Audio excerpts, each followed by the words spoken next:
As a kid, what's the creepiest, most WTF thing you ever noticed about another kid's family? Story 1. Content warning, S assault. I had a friend when I was about 8 who always insisted that we play at my house. She was really sweet but nervous around my parents, especially my dad. Then one day we finally got to play at her place and I was so looking forward to it until I got there. My friend was nervous and afraid all the time, and you got the sense that the dad was just this glooming lion ready to strike from his chair in the living room. You almost had this feeling that he could reach you anywhere in the house from that chair, and the mother was on edge and overcompensating the whole way through. When it was time to go home, the dad blocked my way to the door, and my friend and the mother began telling him to please move, and he wouldn't get away with it. He finally moved, and I went home with a feeling that I suddenly understood why my friend wanted to come over to my place instead, so I stopped asking to go to her place. A few weeks went by, and one day she was at my place playing with me, and her big sister came over to get her. They went home for a few hours, and then my friend came back and went on playing with me when my mom asked her if she went home to eat dinner or she was eating here with us. And my friend said that she just had to come home to watch. And when my mother asked her what she meant by that, she told us that she just had to go home to watch her father having intercourse with her big sister. And she said it like it was a completely normal thing to do. My mom took her aside and asked her some more questions about what was going on, and apparently her dad used all the kids, 3 girls at the ages of 14, 8, and 4, as his personal intercourse dolls. My mom made arrangements for my friend to sleep over at her house, and the next morning when he had gone to work, she called the police and made sure the girls were safe when he was arrested at his job. He kept them in check by telling them that he would kill their little sister and their mother if they ever told anyone about their special relationship. He got his butt thrown in jail, and both parents lost the girls. The girls were put in a special care home, and they are thriving and happy adults today with kids of their own. And yes, I know exactly what I was spared that day by the mother and my friends pleading with him. Sorry for all the misspelled words. I just had a talk with my mom about this and now to right some wrongs. First, I was 6 years old at the time, not 8.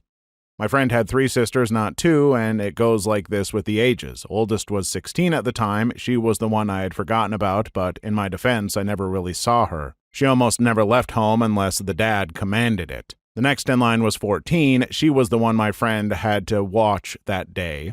Then came my friend. She was 7 years old at the time. And finally, the little one. She was 2 years old and was not molested to the extent of intercourse, but was only forced to watch and sometimes kiss it the first time around.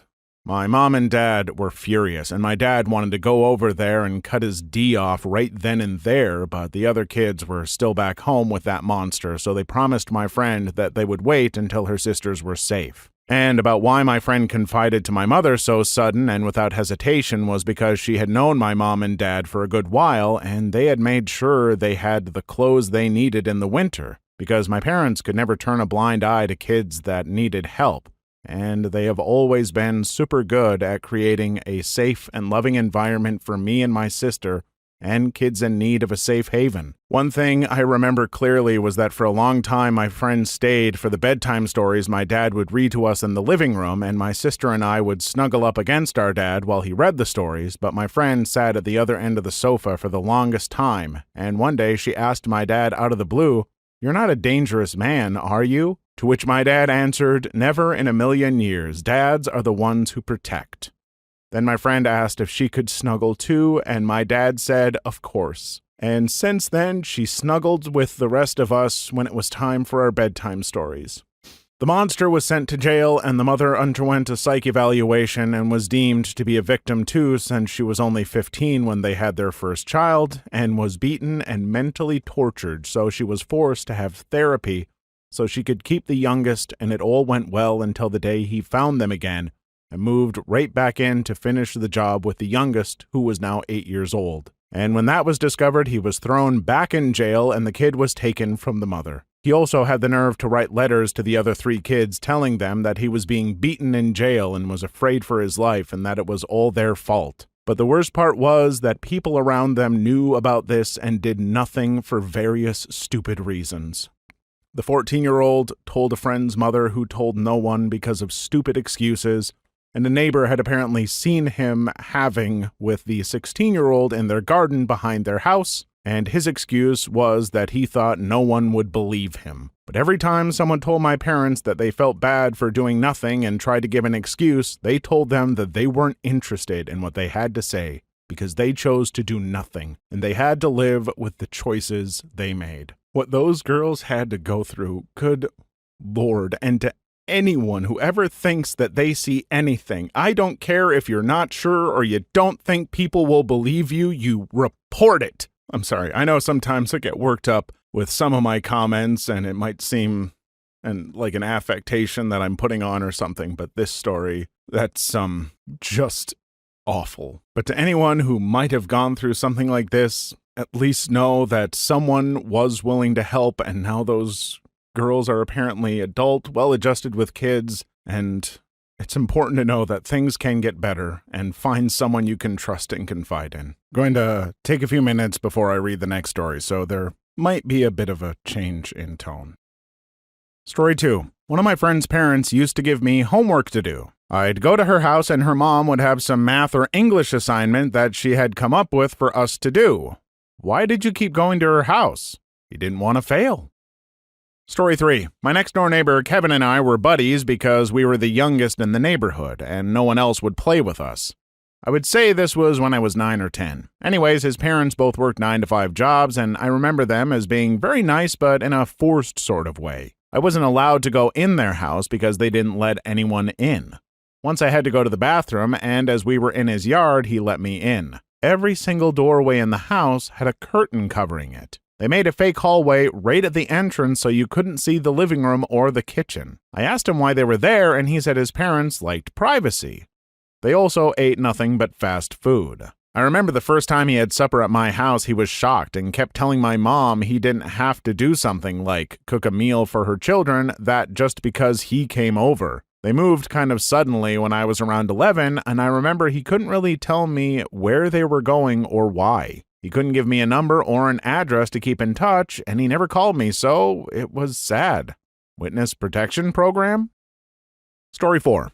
When I was a kid, I played at this other kid's house once or twice. The guy was adopted by what I imagined to be some of the weirdest, creepiest people ever. First of all, the house they lived in was pretty massive. That of itself wasn't so strange, but the fact that absolutely everything was eerily neat and clean was incredibly unsettling. I'm not talking about a house just being nice and clean. It literally felt like everything had just been installed the other day. One of the reasons everything looked so clean was that we weren't allowed to do anything. This kid had like a massive collection of Lego. I'm talking those huge building sets for like jets, etc., costing hundreds of dollars. But he wasn't ever allowed to play with them, let alone let someone else play with it. I believe someone put it together for him, and he was only allowed to look at it in his room. So naturally, playing at his place got pretty effing boring pretty soon, and I wasn't really the kind of kid to keep my mouth shut. Eventually, his parents would take out this hidden PlayStation 2 and hook it up to the massive TV in the living room.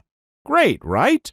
Well, no. We were only allowed to play The Sims 2, and that would have been pretty good fun if his parents wouldn't have been policing us the whole effing time and wouldn't have made sure we don't do anything unusual in the game. Basically, we were allowed to simulate the most mundane and boring life imaginable. As if being in their home wasn't bad enough already. Just thinking back about that whole place gives me the chills. Such a robotic and weird environment. A while ago, I heard from an old friend that the adopted kid dropped out of school and became a junkie. Didn't expect that, but holy F, was I not surprised. Do you know what the kid did as a pastime before you came along? I imagine he was used to that environment, but what else was there for him to do? Sit around neatly and creepily with his parents while they just watched the journal according to a strict time schedule, or help his parents keep the house unrealistically clean, I suppose. Besides that, I think he was away from the house a decent bit. Come to think of it, one time I invited him to a barbecue at my place. He almost cried when he realized he was allowed to eat chicken wings using his bare hands without anyone caring. I'm all for people living how they want, and if those people wanted to live in a sterile Stepford home, that's all well and good. But if you have a kid and you just kind of refuse to let them be a kid, That seems really unhealthy. I mean, clearly, the poor guy became a junkie. Repress someone too much, and once they're free, they'll go all out.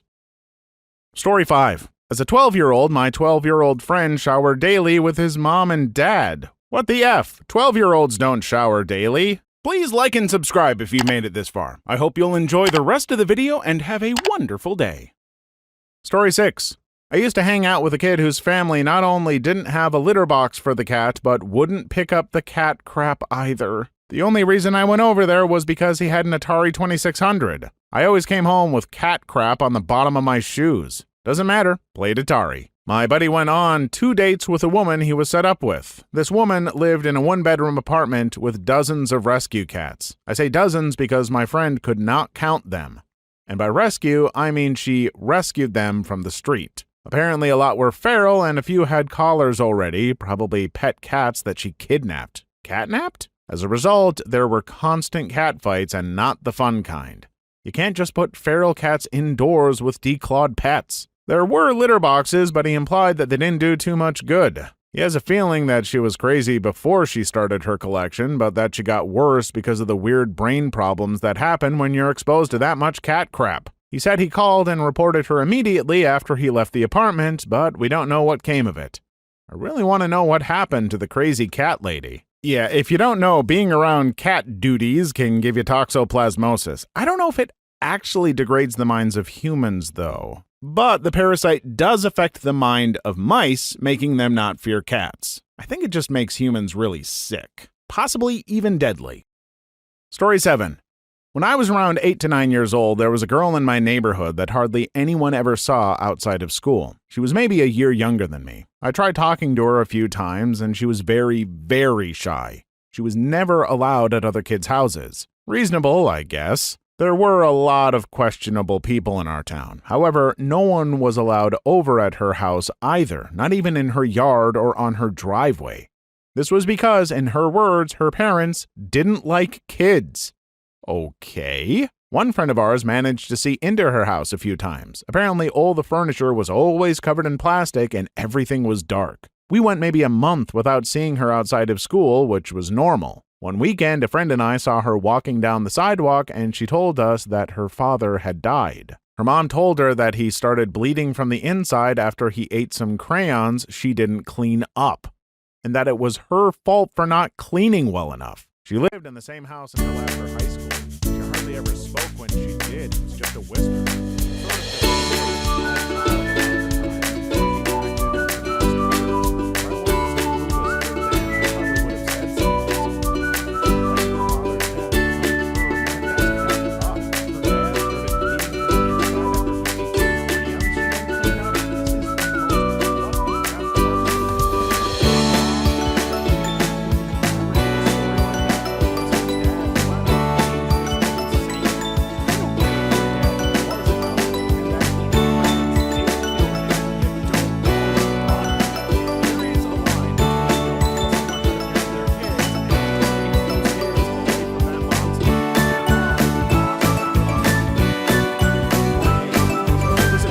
What the F is other stories on this thread, but I always find it really sad that my neighbor's dad sat on his lawnmower from dawn to dusk so he didn't have to deal with his family.